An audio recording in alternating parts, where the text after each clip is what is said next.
Salam, hər vaxtınız xeyir olsun əziz izləyicilər.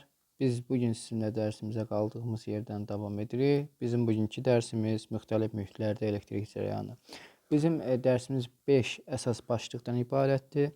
Metallarda elektrik cərəyanı, 2 məhlullarda elektrolit elektrik cərəyanı, vakuumda elektrik cərəyanı, qazlarda elektrik cərəyanı və yarımkeçiricilərdə elektrik cərəyanı.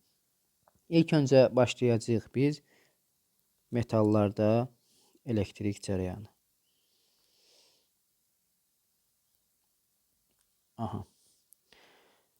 Metallarda elektrik cərəyanı biz bir naqil götürək burada.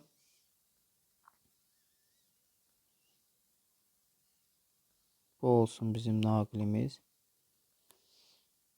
Bu qaydada. Potensiallar fərqi olsun burada. Müsbət və mənfi. Deməli, biz bilirik ki, intensivlik xəttləri müsbətdən mənfiyə doğrudur.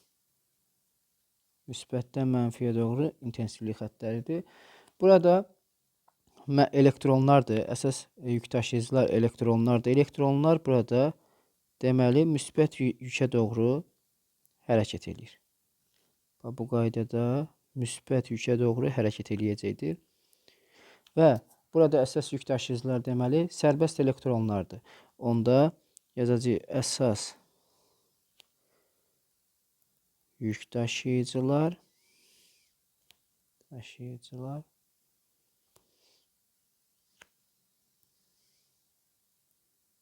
sərbəst elektronlardır. Deməli, elektronlar hesabına elektrik cərəyanı yarandı. Deməli, əsas yük daşıyıcılar burada nədir? Sərbəst elektronlardır metallarda deməli, Ohm qanunu ödənilir. Onda buraya yazırıq Ohm qanunu ödənilir. Ohm qanunun riyazi ifadəsini yazsaq biz, deməli, U bərabərdir I vurulsun R. R-i buradan tapsaq, olacaqdır U bölünsün I. Bizim düsturumuz bu qaydadadır. Ohm qanunun riyazi ifadəsi. Burada indi asılı qrafikləri qursaq, volt amper xarakteristikası. Qısacası buna deyəcəyik vax. Yəni volt amper xarakteristikası. U-nun I-dən asılığı. Buraya yazacağım vax. Yəni volt amper xarakteristikası. Düz mütənasib olacaqdır. R sabit qiymətində, zaten bunlardan asıl deyil. Burada alfa bucağı. Bu bucağın mən tangesini tapsam, tangens bitişik katilin qarşı katdə olan, daha doğrusu qarşı katilin bitişik katdə olan nisbətidir. Onda R bərabərdir U bölünsün I-dir. U qarşı katitdir, I də bitişik katitdir. Qarşının bitişik nisbəti bizə bu qaydada tangens alfanı verəcəkdir. Digər tərəfdən mən burada R-in asılılığını çəksəm, R burada nə belə deyək I-dən, nə də U-dan asılı deyildir. Yalnız həndəsi ölçülərdən və xüsusi müqavimətdən asılıdır. Onda biz onun düsturunu da yaza bilərik. R bərabərdir Rho L bölünsün S. Deməli, burada müqavimət uzunluqla düz mütənasib asılı düsturdan görünür ki, deməli müqavimət uzunluqla düz mütənasib asılıdır. Sahə ilə isə tərs mütənasib asılıdır. Burada biz bilirik ki, keçən dərs keçmişik bunu. Rho xüsusi müqavimətdir. Xüsusi müqavimət nə sahədən, nə uzunluqdan, nə cərəyan şiddətindən, nə də gərginlikdən asılı deyildir. Bu qaydada qrafikləri olacaqdır. Deməli, Ohm qanunu ödənilir. Deməli, metallarda dedik ki, temperatur artdıqca müqavimət artacaq. Çünki toqquşmaların sayı artır. Toqquşmaların sayı artdıqca müqavimət artır deməli. Müqavimət artırsa, deməli müqavimət temperaturla metallarda düz mütənasib asılıdır. Biz deməli düsturumuzu yazsaq onda R bərabərdir R0 1 plus alfa delta T. Bu qayda düsturumuz var. Biz burada mötərizəni açsaq, olacaqdır R0 R0 1'e vursa R0. R0 alfa delta t'ye vursa R0 alfa delta t. Burada deməli R0 atsaq sola olacaq minus R0 bərabərdir R0 alfa delta t. Burada alfanı tapsaq alfa bərabərdir kəsir xətti. Yandakılar yəni R0 delta t düşdü məxrəcə. R çıxılsın R0 qalxdı sürətə. Deməli bu qaydada düstur aldıq. Biz bu düsturu rho 0 üçün də ala bilərik. Deməli rho bərabərdir rho 0 1 plus alfa delta t. Buradan rho'nu 1'e vursaq, rho 0'ı 1'e vursaq rho 0 üstə gəlsin rho 0 alfa delta t olacaqdır. Buradan rho'nu açsaq sola olacaq rho çıxılsın rho 0, rho 0 vurulsun alfa delta t. Buradan alfanı tapsaq alfa bərabərdir kəsir xətti. Rho çıxılsın rho 0 bölünsün rho 0 delta t. Bu qaydada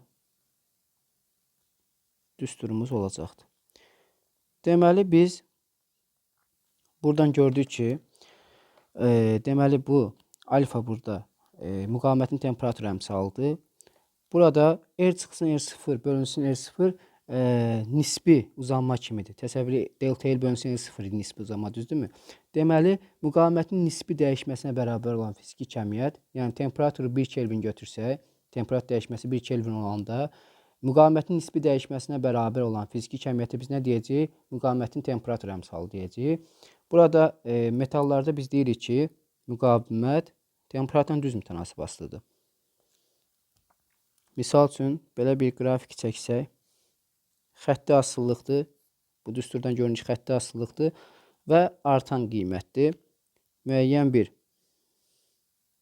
R0-dan başlayır, artır. Deməli bu R0 dəyəridir. Deməli bu müqavimətdir, bu da temperaturdur. Deməli mən burada nisbi dəyişməyə görə yazsam, buradakı bucağın tangensini tapa bilərəm. Yəni bu alfa bucağının tangensini tapa bilərəm. Biz bilirik ki, burada bir dənə düzbucaqlı üçbucaq qursam, tangens alfa nəyə bərabərdir? Qarşı kattın bitişik katta olan nisbəti.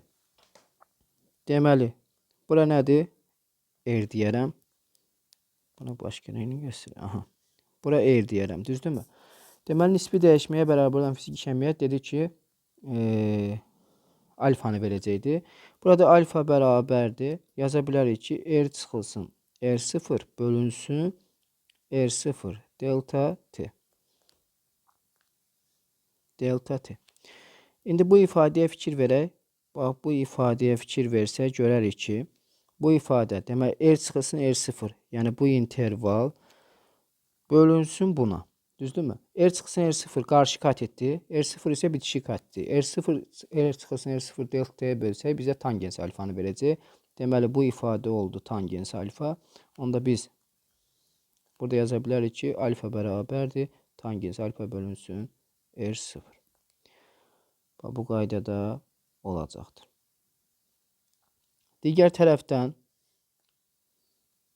mən burada yazdım, tangens alfa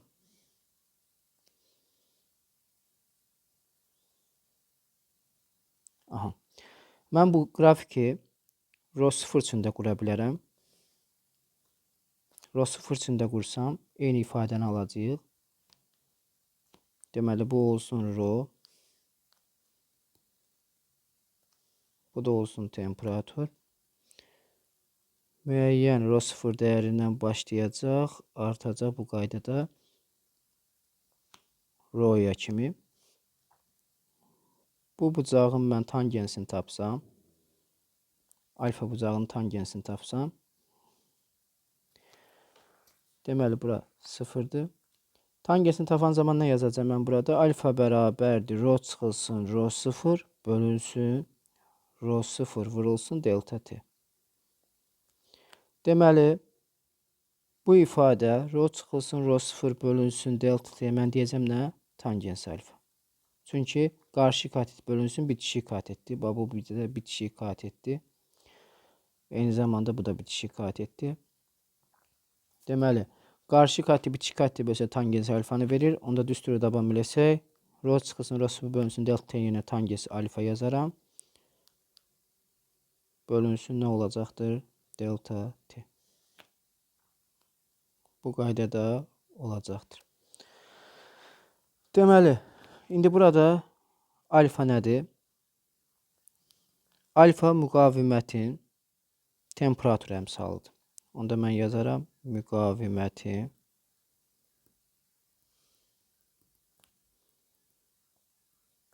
temperatur əmsalı. Vahidi buradan görünür ki 10 bölünsün ohmlar gedir. Qalır nə? 1 bölünsün Kelvin və yaxud Kelvin üstü mənfi 1-ə bərabərdir. R0 nədir? R0 0 dərəcə temperaturda 0 dərəcə temperaturda müqavimətdir.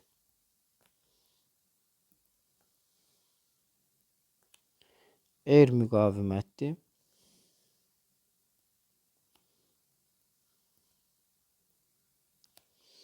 Delta T də temperatur dəyişməsidir. Yazırıq. Temperatur dəyişməsi. Bu qaydada olacaqdır.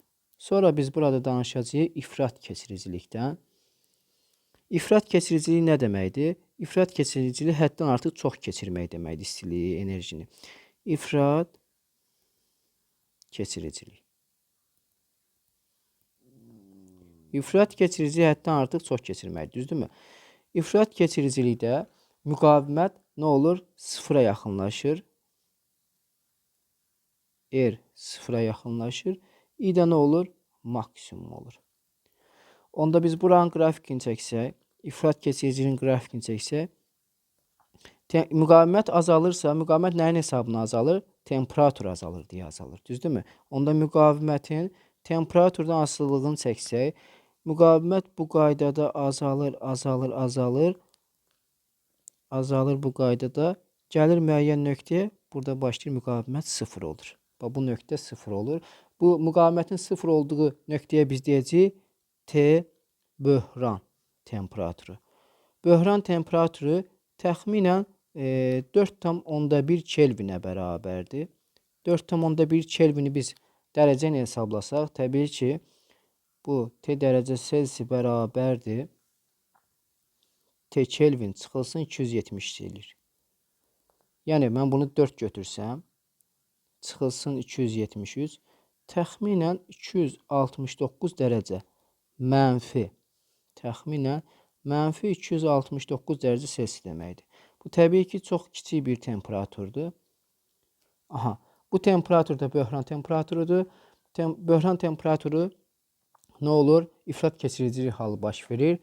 İfrat keçiricilikdə temperaturu 4,1 Kelvinə bərabər. Temperatur aşağı düşür, cərəyan daha çox keçmiş sayılır. Sonra ikinci danışacağımız başlıq bizim məhlullarda elektrik cərəyanıdır. Məhlullarda.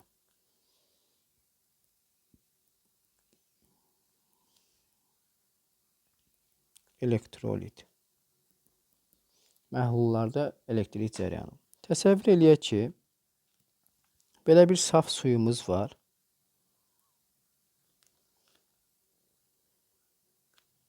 Belə bir qabda saf suyumuz var.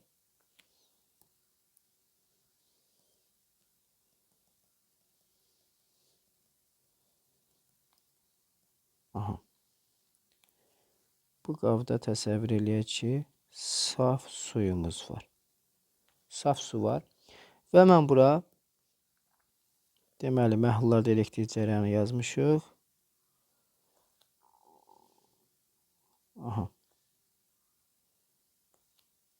Deməli bir elektrik dövrəsi çəksək, bu qaydada Bura olsun müsbət sıxac. Bura olsun mənfi sıxac.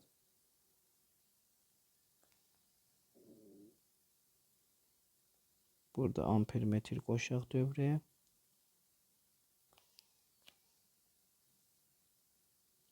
Bu qaydada bir saf su, deməli biz bilirik ki, elektrik cərəyanı keçirmir. Çünki elektrik cərəyanı keçməsi üçün duzlar və atomlar olmalıdır. Burada müsbətdirsə, onda bu nöqtələr olacaqdır müsbət. Bura olacaqdır müsbət. Bura olacaqdır nə? Mənfi. Müsbət mənfi nöqtəyə biz deyəcəyik katod. Bu katoddur. Müsbətə deyəcəyik nə? Anod. Bu anoddur. Deməli, bunun elektrik cərəyanı keçirməsi üçün buna mən bir dənə mis xlorid məhlulu əlavə edirəm. Mis xlorid. Deməli, mis müsbətdir, xlor mənfidir. Deməli, bunun elektrik cərəyanı keçirməsi üçün mis mənfiyə getməlidir, müsbət, yəni mənfiyə tərəf getməlidir. Xlor isə nə eləməlidir? Mənfiyə tərəf getməlidir. Bu zaman müsbət və mənfi iyonlar oldu. Deməli, əsas yük daşıyıcılar burada oldu. Əsas yük daşıyıcılar.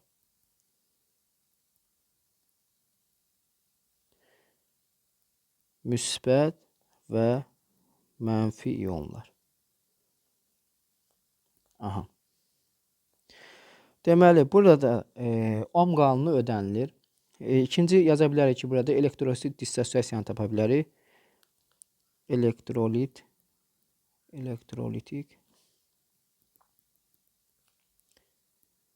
dissosiasiya. Dissosiasiya dərəcəsi alfa bərabər dissosiasiya etmiş atomlar, iyonlaşmış atomlar, ümumi atomların nisbətinin faizlərlə ifadəsidir. Bu qaydada olacaqdır düsturumuz. Üçüncü, ohm qanunu burada da ödənilir. Ohm qanunu ödənilir. Ohm qanunu ödənilirsə, onda mən ohm qanunu ifadəsinə görə qrafikini çəkə bilərəm. Ohm qanunu qrafikini çəksək, yəni volt amper xarakteristikasını çəksək, məhlullarda deməli i-nin u-dan asılılığı, buna da deyək vaxt, yəni volt amper xarakteristikası. Deməli, qrafik bu cür olacaq.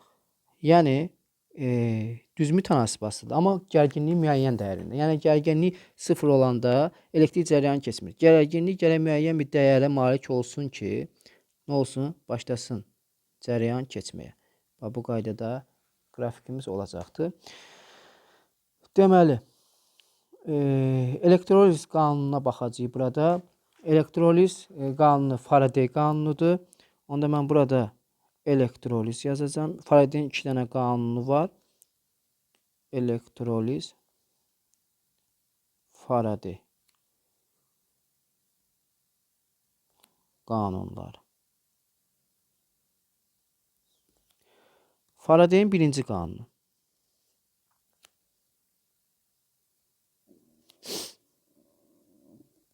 Birinci qanun. Deməli, birinci qanunu nədən ibarətdir? Birinci qanunu bizə deyir ki, kütlə elektrik yükü ilə düz mütənasib asılıdır. Yəni, burada elektrik yüküdən asılı qrafikin çəksək, kütlənin elektrik yükünə asılı qrafiki bu qaydada olacaqdır. Bu bucağın tangensini tapa bilərəm yenə də. Deməli, biz burada K-nı tapsaq, K nəyə bərabərdir? M bölünsün Q olacaqdır. Yəni, üçbucaq qursaq, qarşı katetin bu bitişik katdə olan nisbəti deməkdir. Düzdürmü? Qarşının bitişən nisbəti nə verirdi bizə? Bu bucağın tangensini verəcəkdir. Tangens alfa. Bu qaydada olacaqdır. Digər tərəfdən mən yaza bilərəm ki, M bərabərdir K vurulsun Q-dür. Q-nün yerə nə yazaram? Əvvəlki dərsdə keçmişik. K vurulsun sabit cərəyanlarda, I vurulsun T yazaram. Düzdürmü? I-nin yerinə ohm qanunu ifadəsi i bərabərdir u bölünsün r yazsam. Və bu ifadəni gətirib i-nin yerində yaza bilərəm. Onlar nə? K u bölünsün r vurulsun t. Bu qaydada düsturlarımız olacaqdır. Digər tərəfdən Q nədir? A bərabərdir Q vurulsun u'dur. Buradan Q'nü tapsaq A bölünsün u'dur. Onda burada yaza bilərəm ki, M bərabərdir Q'nün yerinə yazaram A bölünsün u. Yəni K vurulsun enerjidir W bölünsün u şəklində yaza bilərəm. Bu qaydada olacaqdır. İndi bunların asıllıq qrafiklərinə baxaq. Asıllıq qrafiklərinə baxaq.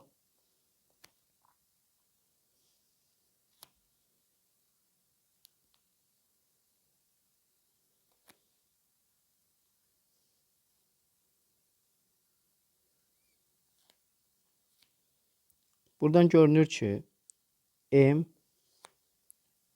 gərginliklə müqavimətin sabit qiymətində. Müqavimət sabit olanda, fikir verək, müqavimət sabit olanda u ilə düz mütənasib asılıdır. Bax, çünki kəsirin sürətindədir. M u ilə enerjinin sabit qiymətində. Enerji sabit olanda isə gərginliklə tərs mütənasib asılıdır. K isə nə M-dən, nə də Q-dən asılı deyildir. Bu qaydada asıllıq olacaqdır. Biz burada K-nı tapsaq, bunu başqa rənglə göstərək.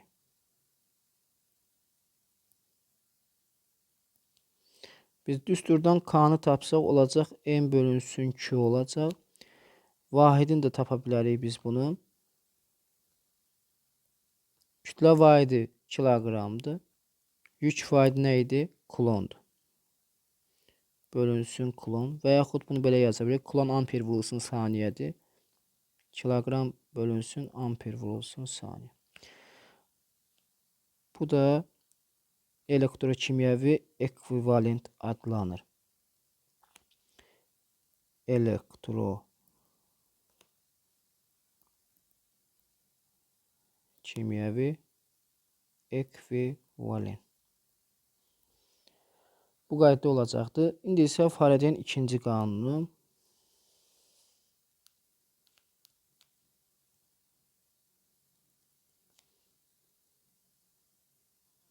İkinci qanunu. İkinci qanunu düsturun yazsaq, K bərabərdir 1 bölünsün Y-N-A vurulsun M bölünsün N. Bu ifadədən görünür ki, M bərabər K2'dür, düzdürmü? Burada M molyar kütlədir. Molyar kütlə. N isə valentlikdir. Valentlik. Qrafiklərini çəksək, buradan görünür ki, M və K molyar kütlə ilə düzmü tənasib asılıdır. Çünki kəsirin sürətindədir.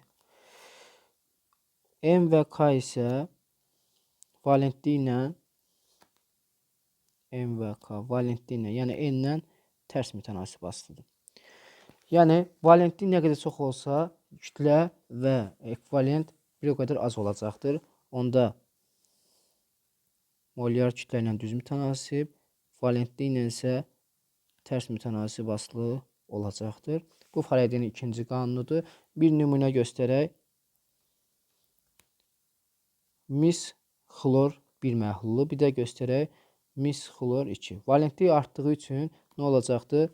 Kütlə azalacaqdır. Bu qaydada olacaqdır.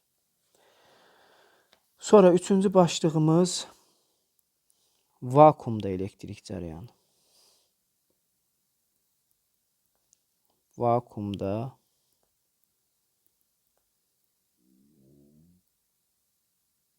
elektrik cərəyanı. Vakuumda adi şəraitdə yük daşıyıcılar yoxdur. Biz burada vakuum diodu belə deyək, qızdırmaqla, temperatur verməklə oradan elektron ayrılacaq və anoda doğru gedəcəkdir və bunun nəticəsində elektrik cərəyanı keçəcək vakuumda da. Buna biz bu hadisə də vakuum diodunun hadisəsi termoelektron emissiya hadisəsinə əsaslanır. Yazaq vakuum diodu. Nəyə əsaslanır? Termoelektron emissiya hadisəsinə əsaslanır. İş prinsipi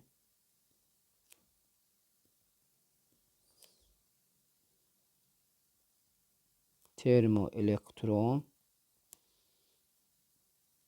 emissiya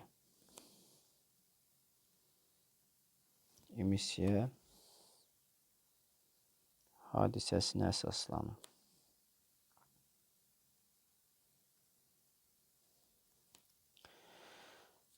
Belə bir cihazdır. Deməli, burada bu qaydadadır.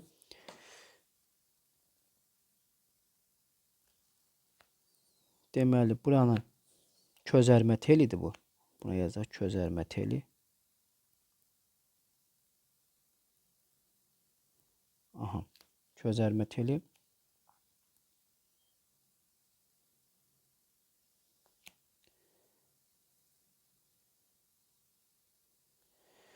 Deməli, bu qayda bunu dövrəyə tamamlasaq.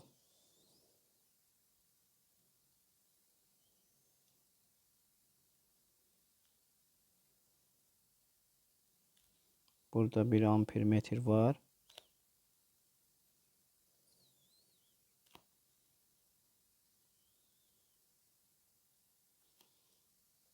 Aha. Deməli, bura təbii ki, müsbətdir. Bura isə mənfidir. Onda bura olacaq katod. Bu isə olacaq nə? Anod. Katod və anod. Deməli, mən bura istilik verib temperatur artırsam, temperatur artanda nə olacaqdır? Buradan elektron ayrılacaq. Və bu elektron nə edəcək? Müsbət yükę doğru hərəkət edəcək. Buradan ayrılan elektron müsbət yükę doğru hərəkət edəcək və nəticədə müsbət yükę çatan kimi nə olacaq? Dövrədən elektrik cərəyanı keçəcək. Vakuumda elektrik cərəyanı keçirmək üçün əsas yük daşıyıcılar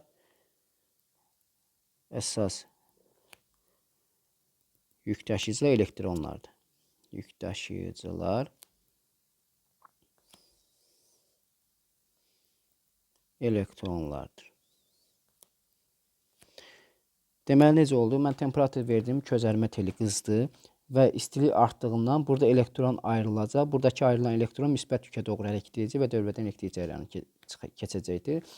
Və bu elektronun çıxış işi vardır. Deməli, A burada çıxış işidir.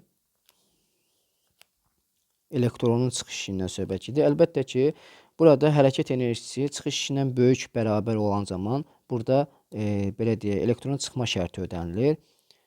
Buraya yazaq çıxma şərti. Hərəkət enerjisi biz bilirik ki, kinetik enerjidir. Kinetik enerji mv kvadrat bölünsün 2-dir. Bu çıxış işindən böyük olsa, böyük bərabər olsa, buradan elektronlar nə edəcək? Çıxıb anoda doğru hərəkət edəcəkdir. Bu da belə deyək, dövrədən elektrik cərəyanı keçəcəkdir. Volt amper xarakteristikasını da çəkə bilərəm mən burada. Deməli, volt amper xarakteristikası.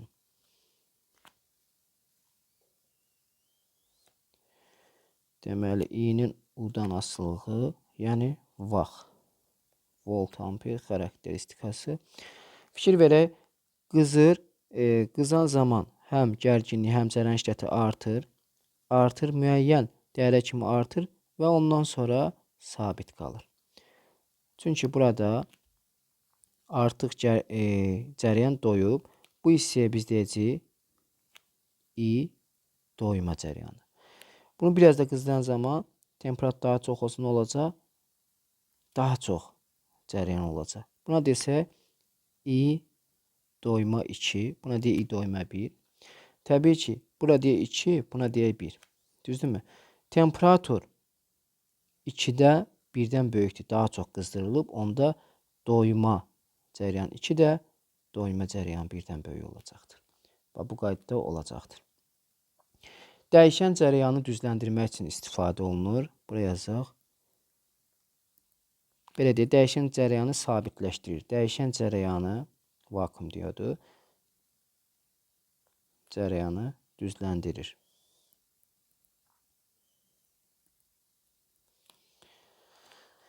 Burada A-çıxış işidir. A-çıxış işi vahidi enerji olduğundan jouldur və yaxud 1 elektron voltdur.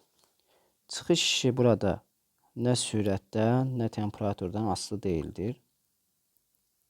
Nə sürətdən, nə temperaturdan asılı deyildir. Bu qaydada olacaqdır. Bir də var elektron şüa borusu. Bunun da iş prinsipi elektron şüa borusu.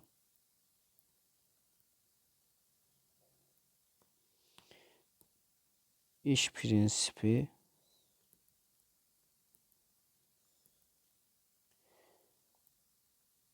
termoelektron emisiya əsaslanır. Emisiya hadisəsinə əsaslanır. Üçüncü başlığımız qazlarda elektrik cərəyanı. Qazlarda adi şəraitdə elektrik cərəyanı keçmir. Neytraldır. Qazlardan elektrik cərəyanı keçməsi qaz boşalması adlanır. Qazlarda elektrik cərəyanı. Qazlardan elektrik cərəyanı keçməsi üçün belə deyək, nə lazımdır? Deməli, burada adi şəraitdə belə deyək, qazları göstərsək,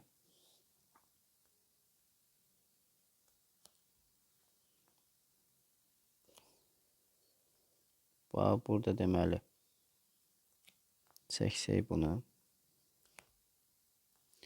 Bura deyək ki, müsbətdir. Yəni anoddur. Burada mənfidir. Yəni katoddur. Anod və katod var. Burada nədir? Qazlardır. Adi şəraitdə neytraldır. İndi bunları mən necə belə deyək, elektrik cərəyanı keçəcək buradan. Buradan bilirik ki, intensiv xəttləri çəksək, müsbətdən mənfiyə doğrudur. Yəni bu qaydada bir intensivlik xəttləri vardır. Deməli, mən buna temperatur versəm, bu qaydada qızdırsam bunu.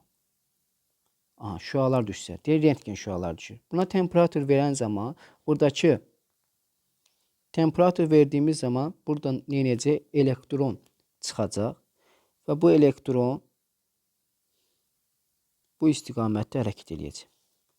Və bu istiqamətdə hərəkət edən zaman gedib müsbət yükə çatacaq. Onda bu elektron qazlardan elektrik cərəyanı keçəcək. Qazlardan elektrik cərəyanı keçməsi də qaz boşalması adlanır. Deməli, var qeyri-müstəqil qaz boşalması, var müstəqil qaz boşalması. Deməli, mən buna xarici təsir elədim. Yəni, temperaturu artırdım. Temperaturu artıran zaman nə oldu? Buradan elektron çıxdı. Elektron çıxdı, getdi müsbət yükə, anoda doğru və bu dövrədən elektrik cərəyanı keçdi. Düzdürmü? İndi fikir verin. Mən burada elektronu xarici təsirlə, yəni hansısa bir təsirlə çıxartdım. Sonradan nə olacaq? Buradakı elektron hansısa bir gələcək burada bir neytral atomla toqquşacaq. Neytral atomla toqquşan zaman nə olacaq? Müsbət həmin neytral atomda mənfi ona çevriləcək, öz mənfisini verəcək, elə bil ona. Deməli, nə olacaq? Gedəcək toqquşma nəticəsində bu toqquşmaya xarici təsir olmadı. Yəni öz başına toqquşdu. Bu da olacaq müstəqil qaz boşalması. Deməli, qeyri-müstəqil qaz boşalması biz hansısa xarici təsir eləyirik. Xarici təsirlə buradan elektron çıxır müsbət yükə, yəni anoda doğru hərəkət eləyir və dövrədən elektrik, yəni qazlardan elektrik cərəyanı keçir. Amma müstəqil qaz boşalması ondan ibarətdir ki, yəni burada mən heç bir təsir etmirəm. Buradakı elektron neytral atomlara toqquşur. Toqquşması nəticəsində həmin atomu mənfi yüklü eləyir. Düzdürmü? Öz mənfisini verir ona və buradan elektrik cərəyanı keçir. Deməli, burada neytral atom, misal üçün deyək ki, hansısa bir neytral atomdur bu. Bu neytraldır. Neytrala mən şüalar verirəm. Rentgen şüaları deyək. Rentgen şüaları verirəm. Bu rentgen şüaları vasitəsində nə olur? Bundan elektron çıxır. Mənfi yüklü elektron çıxır. Düzdürmü? Mənfi yüklü elektron çıxır və digərlə toqquşanda nə olur? Müsbət yüklü. Neytral öz mənfisini verdi, nəyə çevrildi? Müsbət yüklü iyona çevrildi. Düzdürmü? Özünkü verdiyi üçün bu oldu nə? Müsbət yüklü iyon. Deməli, müsbət iyona çevrildi. Deməli, burada əsas yük daşıyıcılar desə, əsas yük daşıyıcılar həm elektronlardır. Yük daşıyıcılar.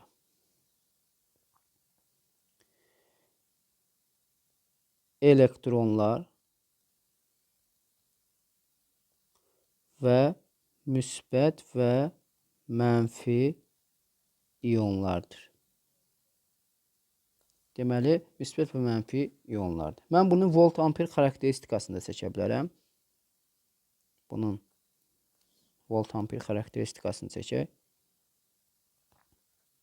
İ'nin U-dan asılığı.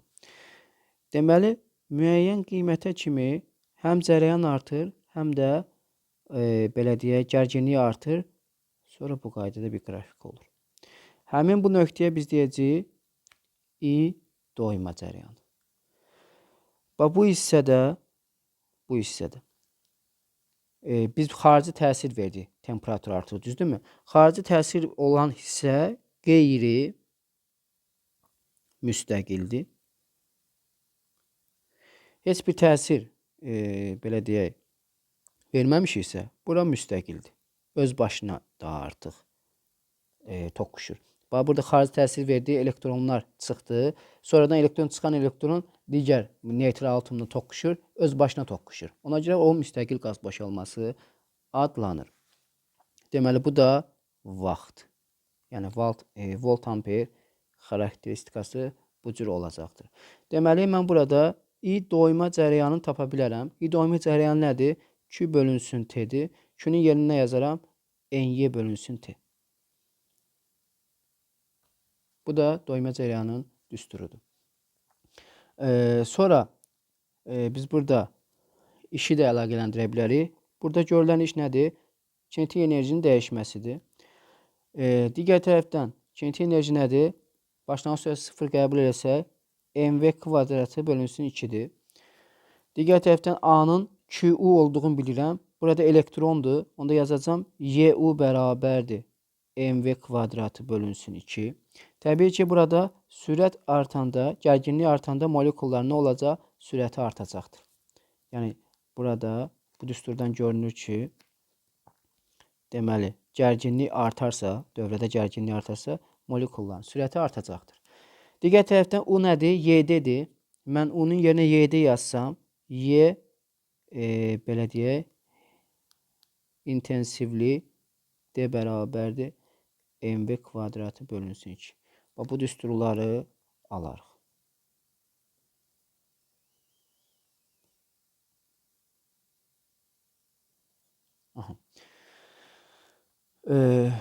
Burada da dissosiasiya, yəni iyonlaşmış atomların sayını ümumi saya bölüb dissosiasiya dərəcəsini tapa bilərik. Yadda saxlayaq ki, məsələn, 40 dənə atom iyonlaşıbsa, 100 dənə atom ümumi atomdursa, %40-ı 40% demək iyonlaşmış sayılacaqdır. Bu düsturdan görünür ki, doyma cərəyanı molekulların sayı ilə düz mütənasib asılıdır. Bu qaydada asılılıq olacaqdır. Sonra yazacağıq müstəqil qaz boşalmasının növləri. Müstəqil qaz boşalmasının növləri.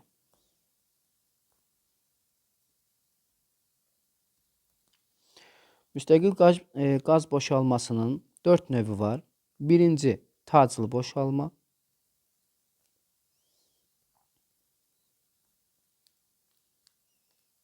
boşalma. Tazlı boşalma, təbii ki, elektrik dirəklərində bunu müşahidə edə bilərik biz. Elektrik dirəklərində.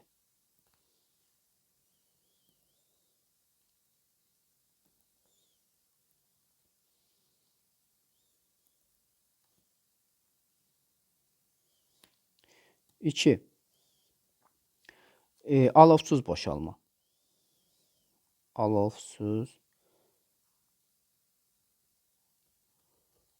boşalma. Alovsuz boşalma aşağı təzyiqlərdə baş verir. Aşağı təzyiqlərdə, yəni bu təzyiq atmosfer təzyiqindən kiçik olur. Məsəl üçün, buna da biz deyə bilərik reklam borularında. Reklam borularında. Üçüncü, qövslü boşalma.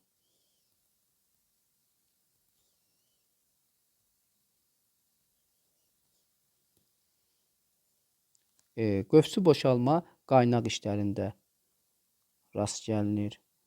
Qaynaq. Dördüncü, biz deyəcək qığılcımlı boşalma. Qığılcımlı boşalma. Qığılcımlı boşalma məsəl üçün ildırım boşalması. Burada gərginlik həddən artıq çox olur. Buna deyəcəyik ildırım. İldırım çaxması. Bu qaydada olacaqdır. Bir də sonuncu başlıq yazırıq. Plazma. Plazma, biz bilirik ki, plazma qismən və ya tamamilə iyonlaşmış qazdır. Qismən və ya tamamilə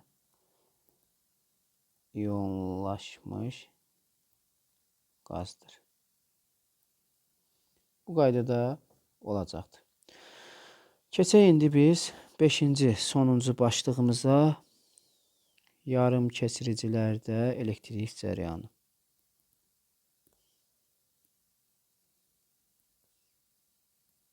Elektrik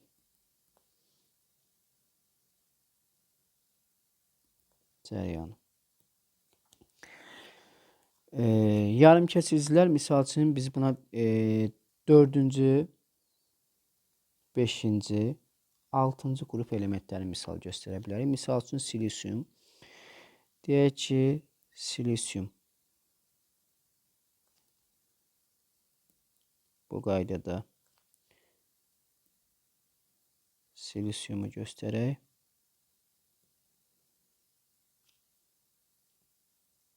Silisium atomundan danışaq.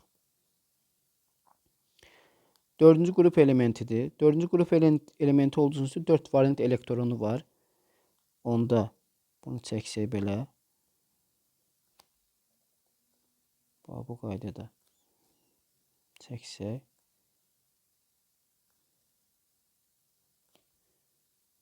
Dörd tərəfdən birləşir. Yəni 4 dənə valent elektronu var.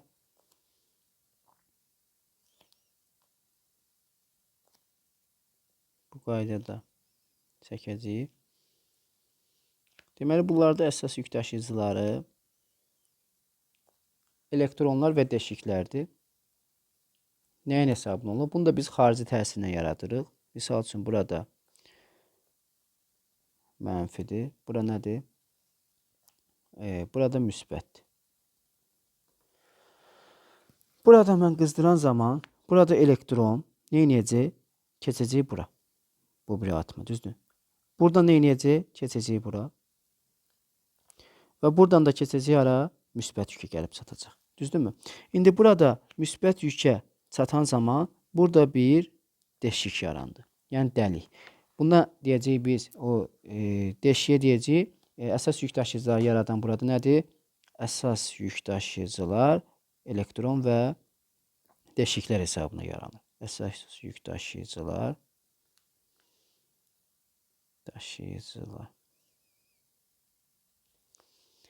Deməli, elektron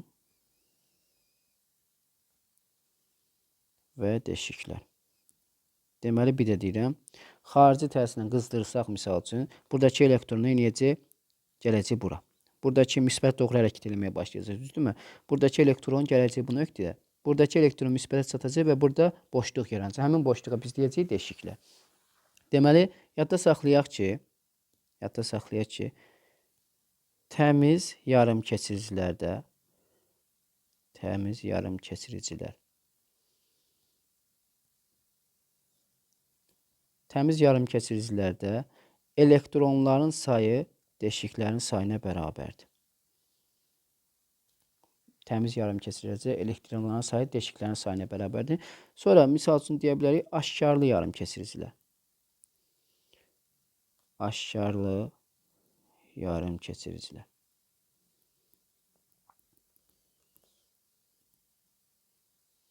Aşkarlı yarımkeçiricilər misal üçün deyək ki,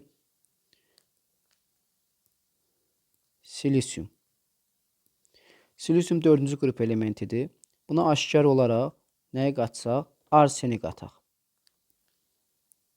Buna aşkar olaraq arseni qatırıq. Arsen də biz bilirik ki, 5-ci qrup elementidir. 5-ci qrup elementi olduğundan burada 5'dir. Bir dənə elektron artıq qalır, düzdürmü? Onda burada deyəcəm ki, elektron sayı deşik sayından böyük olur. Onda bu özündən elektron verirsə, özündən elektron nə olacaqdır? Donor aşkar olacaqdır.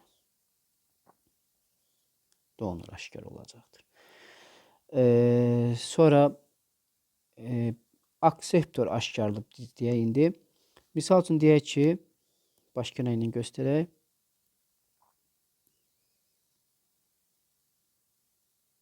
Bunu başqa nə ilə göstərək? Aha. Deyirəm ki, indi silisium 4-cü qrup elementinə aşkar olaraq mən iridium elementini qatıram. Bu da 3-cü qrup elementidir. 3-cü qrup elementini qatanda onda burada elektron azlığı baş verir. Düzdürmü? Elektron azlığı baş verirsə deşiklərin sayı çoxdur deməli. Onda deşiklərin sayı böyükdür elektronların sayından. Bu qaydada olacaqdır. Onda bu donor aşkarlıdırsa, bu da akseptor aşkarlıdır. Akseptor aşkarlı. Donor və akseptor aşkarlı. Mən bunun da voltamper xarakteristikasını çəkə bilərəm.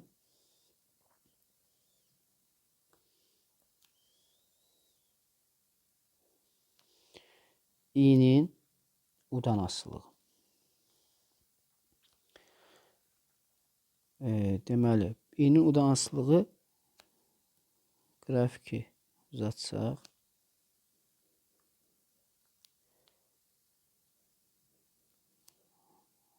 Buna yazaq.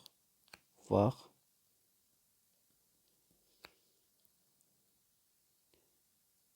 Buradan başlayır. Bu qaydada qızdıranda artır. Həm belə deyim, həm gərginliyi, həm də cərəyan şiddəti artır.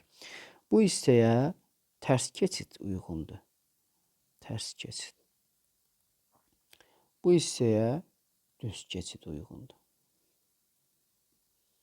Bu da voltamper xarakteristikasının qrafiki.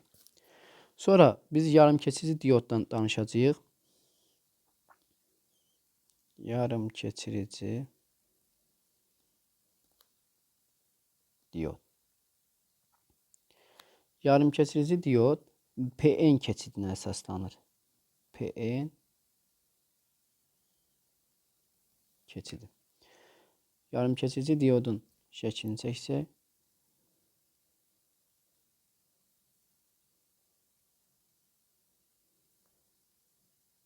Bura olur P. P pozitif deməkdir, N negativ deməkdir.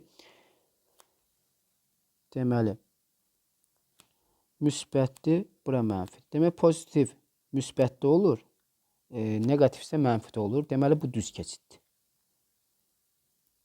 Düz keçid. İndi misal üçün bizə belə verilə bilər. Bura P'dir, pozitivdir. Bura negativdir. Düzdürmü? Buranı negativ verər. Buranı pozitiv verər. Onda bu da olacaqdır nə? Tərs keçid. Tərs keçid. Tərs keçiddən də cərəyan keçir, amma çox az miqdarda cərəyan keçdiyi üçün onda tərs keçiddə burada bu qaydada qırıq-qırıq yaranır. Və bu qaydada olacaqdır tərs keçiddə. Misal üçün diodun düz keçidi biz göstərsək, misal üçün bu qaydada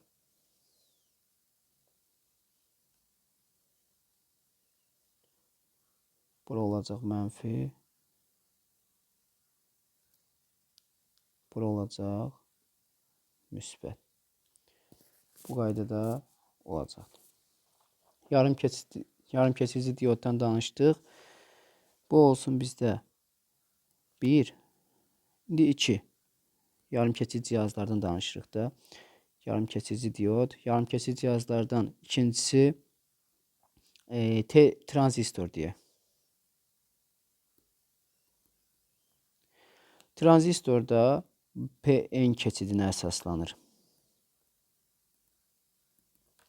PN keçidinə əsaslanır. Bir cihazı çəksək,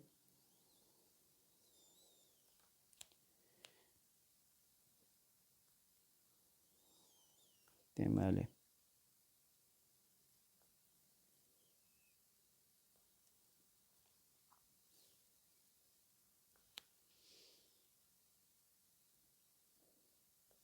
bu qaydada bura emitterdir, emitter cərəyanı, bura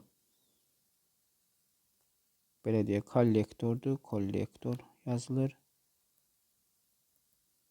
Burada bazadır. Bu tranzistordur. Onda biz burada cərəyanları tapsaq, emitter cərəyanı bərabərdir kollektorla bazanın cəminə. Yadda saxlayaq ki, burada hər hansı bir cərəyan şiddəti, məsələn, kollektor verilib, bizdən deyək ki, kollektor istəyir, bazen emitter verilib. Onda kollektoru tapmaq üçün nə edərəm? Kollektor bərabərdir, emitter çıxılsın baza. Və yaxud bazanı istəyər, emitterdən çıxaram kollektor. Bu qaydada olacaqdır. Bu tranzistor harda istifadə olunur? Tranzistor zəif elektromaqnit dalğalarını,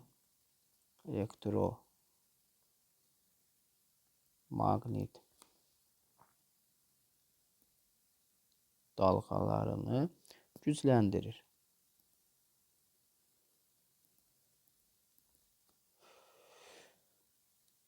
Üçüncü cihazımız termistordur. Termistor da yarım keçirici cihazdır. Temperaturu ölçür. Temperaturu ölçür. Şərti işarəsi 80 bu cür.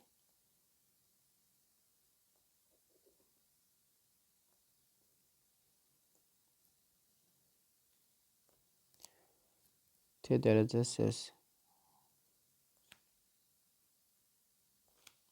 Bu termistorun şərti işarəsi. Yadda saxlayaq ki, termistorun yarım keçiricilərin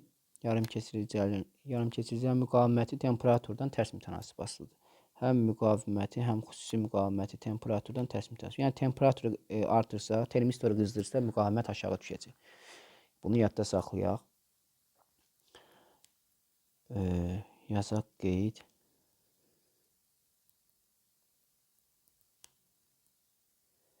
Yarım keçirici termistoru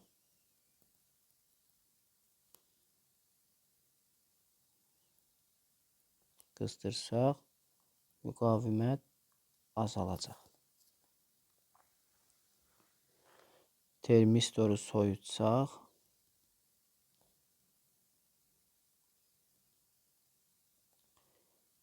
müqavimət artacaq. Çünki qızdırmaq temperatur artırmaqdır, soyutmaq temperatur azaltmaqdır. Dördüncü yarım keçirici cihaz fotorezistordur.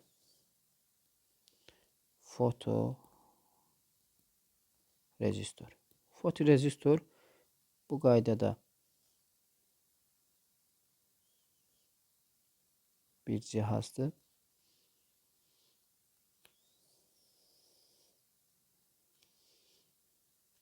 Buraya bir intensivliği düşür. Şualar düşür. Bu da fotorezistordur. Bunun səthinə düşür. Deməli, bu nə üçün istifadə olunur? Deməli, zəif işıq selini qeyd edir. İşıq selini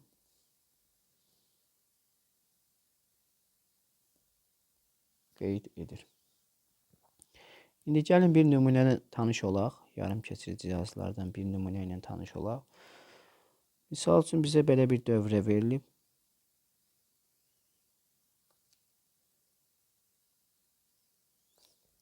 Burada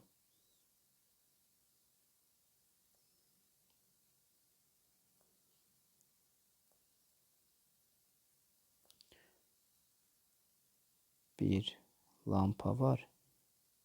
Aha.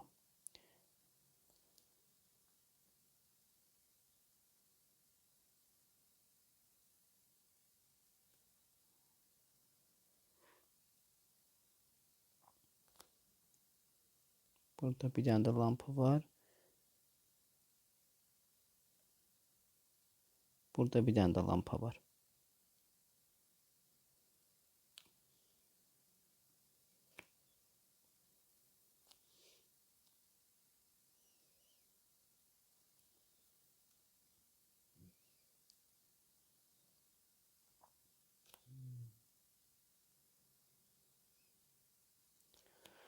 Bura müsbətdir. Burada mənfidir. Deyək ki, sabit gərginlik mənbəyidir. Bu termistordur. Aha. Bunun müqaviməti deyək R1'dir. Bunun da müqaviməti R2'dir. Lampaların müqavimətləri də olsun. Deyirəm ki, termistoru və rezistoru qızdırsaq. Burada yazaq. Termistoru və rezistoru.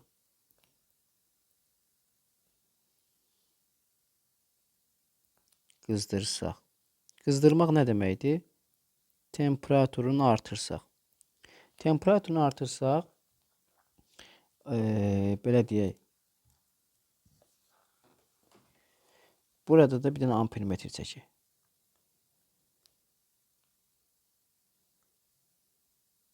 Aha. Ampermetr çəkək. Deyirəm ki, dövrədə ampermetrin parlaqlığı belə deyək də. Qızdırsaq.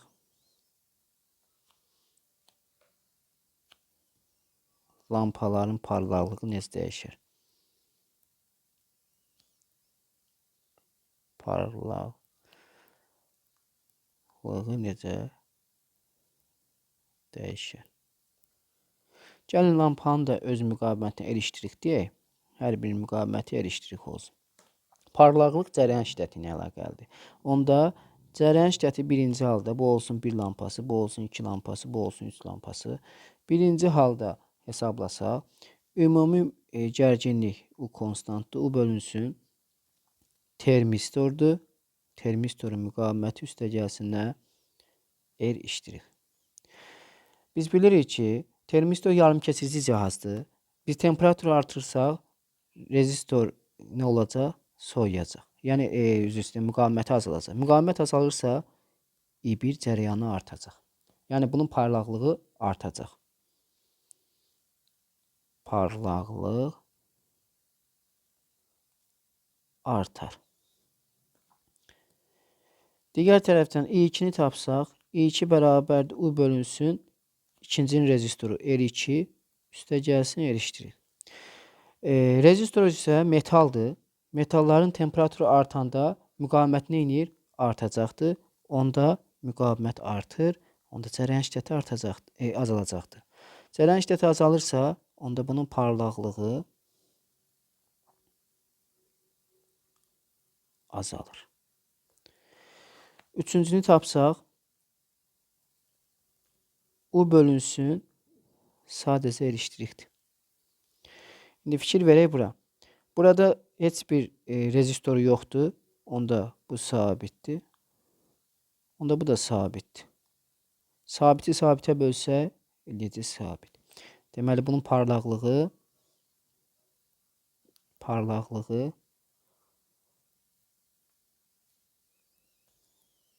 dəyişməz.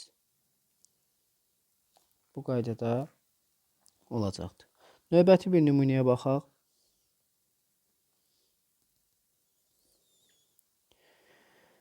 Belə bir dövrəmiz olsun.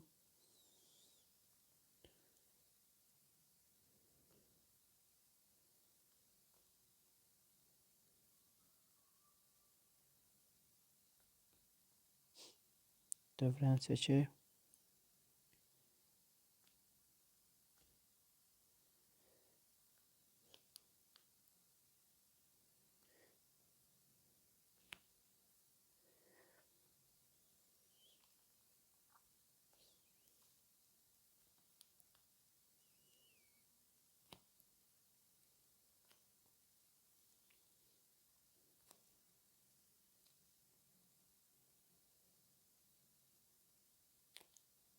Bu qaydada dövrədir.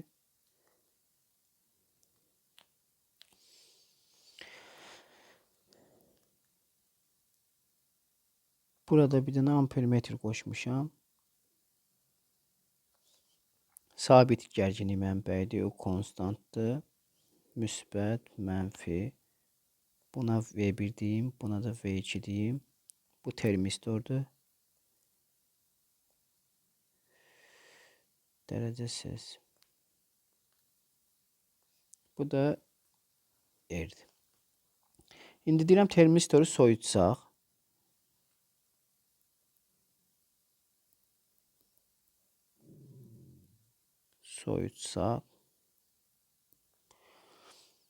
Cərəyan şiddəti və gərginliklər necə dəyişir?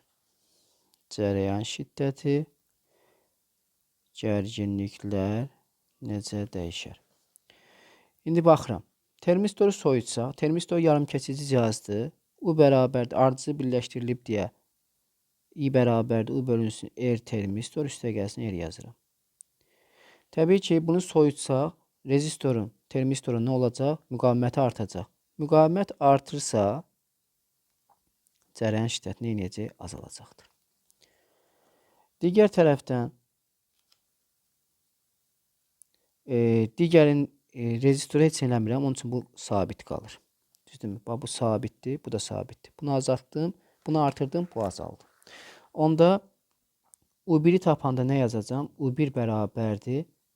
I1 vurulsun R termistor. I vurulsun daha doğrusu R termistor. U2'ni tapanda yazacağım ki I vurulsun R. İndi fikir verin nəyə?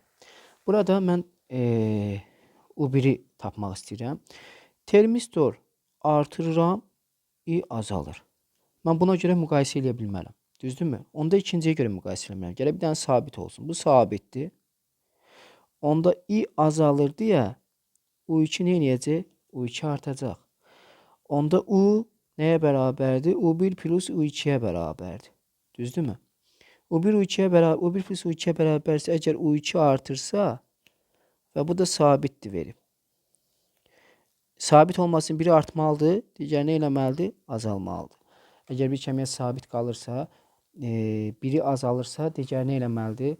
Artmalıdır. Bir də izah edirəm. Deməli, V1'in I nə edəcək? Cərəyan şiddəti azalar.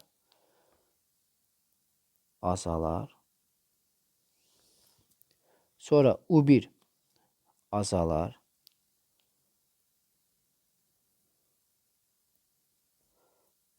U2 nə edəcək? U2 artar. Bu qaydada olacaqdır. Deməli, bizim bugün yarımkəsici cihazlardan danışdıq. Gəlin ilk öncə keçdiklərimizə nəzər salaq.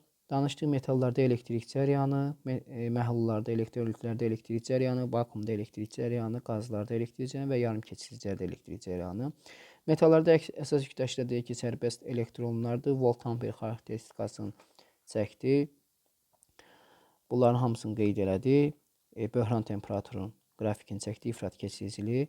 Məhlullarda elektrik cəryanı saf sadə şəraitdə elektrik cəryanı keçirmir. Buna mən duz və ərintilə əlavə etdim. Mis xlor məhlulu əlavə edən zaman mis müsbətdir, xlor mənfi, müsbət mənfiyə, mənfi müsbətə gedir və elektrik cərəyanı keçir. Ohm qanunu burada da ödənilir, amma burada gərginlik müəyyən qiymətindən başlayır.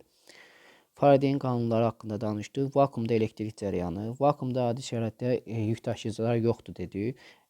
Burada elektrik cərəyanı keçməsi üçün biz qızdırırıq, temperatur veririk, xarici təsir lazımdır. Temperatur verəndə burada elektron ayrılır.